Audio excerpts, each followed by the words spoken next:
எந்த பொண்ணுக்கோ என்ன மாதிரி நிலைமை வரக்கூடாது. என்ன சொல்ற?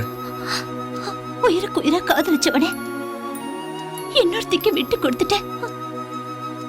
அதை நேர்ல பாக்குற வாழ்க்கை கொடுமையானது. மாயா, அதுக்கு இப்ப என்ன பண்ண சொல்ற? எனக்கு ஒரு சின்ன ஆசை சந்தோஷ். நான் சாகிறதுக்குள்ள அதை நிறைவேற்றி வை சந்தோஷ்.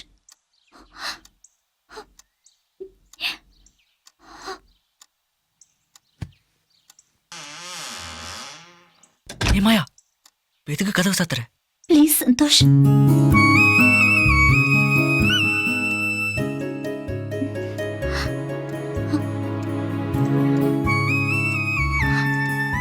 உனக்கு இந்த மாதிரி எல்லாம் சேவை செய்யணும்னு ரொம்ப ஆசை சந்தோஷ். இந்த உரிமையாவது எனக்கு கொடுப்பியா?